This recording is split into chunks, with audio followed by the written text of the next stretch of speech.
Hi, welcome back to this channel. आज हम बात करेंगे एक बहुत ही इम्पोर्टेंट टॉपिक जो मेरे पास ज़्यादातर कमेंट भी आता है कि सिजेरियन डिलीवरी के बाद अगर आप तुरंत या मतलब फिर से अगर प्रेग्नेंट हो गए हैं, यानी कि ज़्यादा टाइम नहीं हुआ है, ज़्यादा गैप नहीं हुआ है, 2 महीने हुए हैं, 3 महीने हुए हैं, 4 महीने हुए हैं, तो अगर आप फिर से आपने कंसीव कर लिया है तो आपको क्या करना चाहिए। क्योंकि मेरे पास जो कमेंट आते हैं कि मुझे 2 महीने हुए हैं, मैं फिर से प्रेग्नेंट हो गई तो मैं क्या करूँ, या 4 महीने हुए हैं, मैं फिर से प्रेग्नेंट हो गई हूँ, मेरे पास कोई हेल्प भी नहीं है घर पे, तो मैं क्या करूँ? तो देखिए, 2 सिज़ेरियन के बीच में और या 1 सिज़ेरियन हुआ है उसके बाद दोबारा से कंसीव करने में मतलब दोनों में कितना गैप होना चाहिए, इस पे मैं ऑलरेडी एक वीडियो अपलोड कर चुकी हूँ, मैं आई बटन पे उसका लिंक दे दूँगी।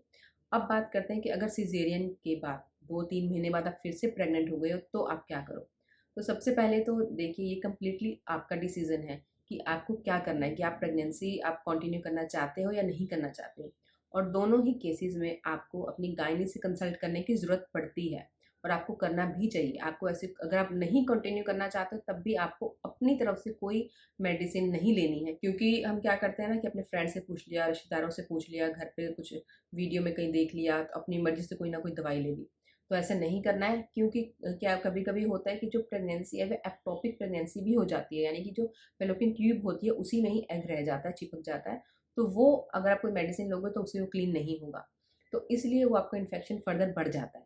तो इसलिए अगर आपको प्रेगनेंसी कंटिन्यू करनी है या नहीं करनी है, दोनों केसेस में आपको डॉक्टर से पूछना है, उन्हीं से कंसल्ट करना है। और दूसरा ये भी होता है कि या दोबारा से कंसीव कर लिया, अब उसमें कुछ दिक्कत तो नहीं होगी, कुछ प्रॉब्लम तो नहीं होगी अगर मैं कंटिन्यू कर लेती हूँ।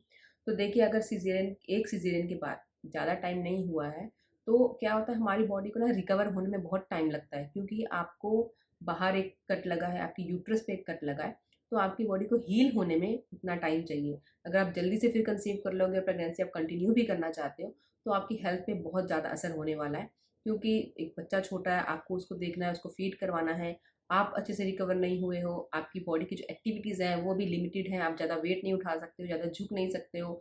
अगर ऐसा होता है तो इन्फेक्शन के चांसेस रहते हैं। मतलब ये सब है कि आप अपनी हेल्थ के साथ कॉम्प्रोमाइज़ करते हो अगर आप दोबारा से प्रेगनेंसीज़ को कंटिन्यू कर लेते हो तो।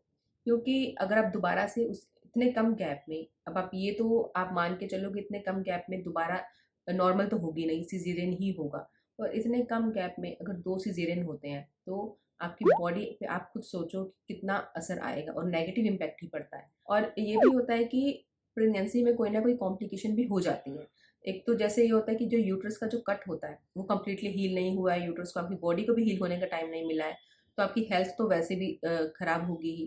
तो ये होता है कि जो प्लेसेंटा है वो जो प्लेसेंटा प्रीविया है या प्लेसेंटा नीचे रहने के चांसेस बहुत ज़्यादा होते हैं, क्योंकि जो यूट्रस का जो स्कार होता है, वहाँ पे जो स्किन है या जो वहाँ जो यूट्रस है वहाँ से वीक होता है, तो प्लेसेंटा दोबारा से वहीं चिपक जाता है।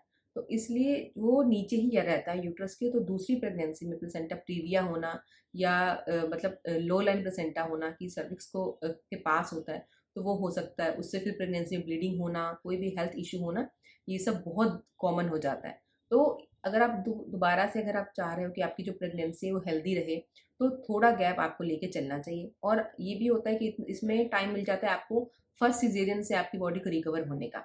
अगर उतना टाइम नहीं मिलेगा तो आप इतने कम गैप में 2 सिज़ेरियन कर लोगे, तो उससे ही आप डील कर रहे हो, तो आप दोनों बच्चों को कैसे देख पाओगे? क्योंकि फिर दोनों बच्चों को फ़ीड करवाना, दोनों की मतलब एज इतनी कम रहेगी कि दोनों को सँभालना, फ़ीड करवाना, आपको रिकवरी का उतना टाइम नहीं मिलेगा, तो वो फ्रस्ट्रेशन लेवल आपका ही बढ़ेगा। तो मेंटली, फिज़िकली हर तरीके से आप फ्रस्ट्रेट हो जाओगे। और ये भी होता है कि क्या होता है कि यूट्रस जो स्कार है वो कंप्लीटली हील नहीं हुआ है। तो जैसे-जैसे प्रेगनेंसी ग्रो करती है, बेबी का साइज़ बढ़ता है, यूट्रस का साइज़ बढ़ता है, तो यूट्रस रप्चर होने के चांसेस भी रहते हैं। क्योंकि जैसे होता है ना कि अगर आप सिज़ेरियन के बाद अगर आप दोबारा से नॉर्मल प्लान कर रहे हो, तो उसमें भी डॉक्टर ये बोलते हैं कि कभी होता है कि प्रेशर जब आप लगाते हो मतलब लेबर के टाइम पे भी ये होता है कि अगर वहाँ पे स्कार स्ट्रेंथ आपकी चेक की जाती है कितनी है। तो कभी-कभी होता है लेबर के टाइम पे भी ये चांसेस तो हमेशा रहते ही हैं कि यूट्रस रप्चर हो सकता है। लेकिन अगर आप इतना गैप हुआ ही नहीं है, दोबारा से आपने कंसीव कर लिया है, तो भी ये चांसेस तो आप रहते ही हैं।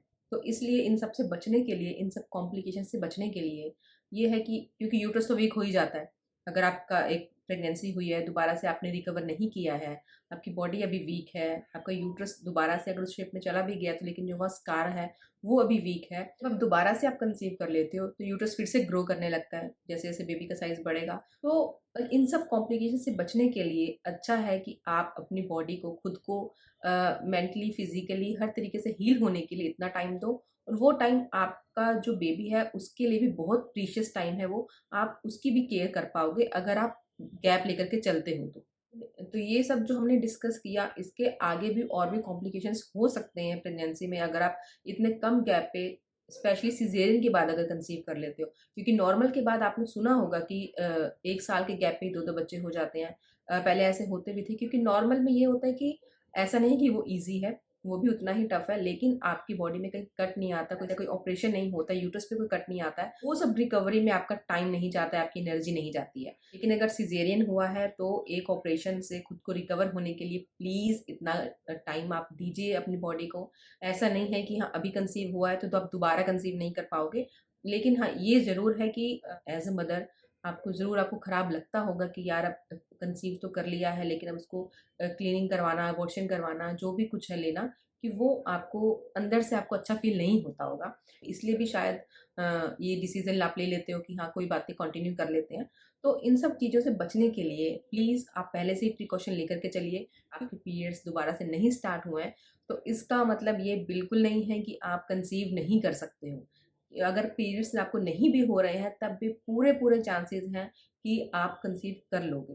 तो इसलिए इन सब से बचने के लिए आप पहले ही प्रिकॉशन लेकर के चलिए, और इसके लिए आप अपने डॉक्टर से पहले से ही बात करके रखिए। सो होप ये वीडियो आप सबके लिए हेल्पफुल है, इसे लाइक कीजिए और इस चैनल को सब्सक्राइब किए बिना बिल्कुल मत जाइए। Thank you for watching Indian Moms nest.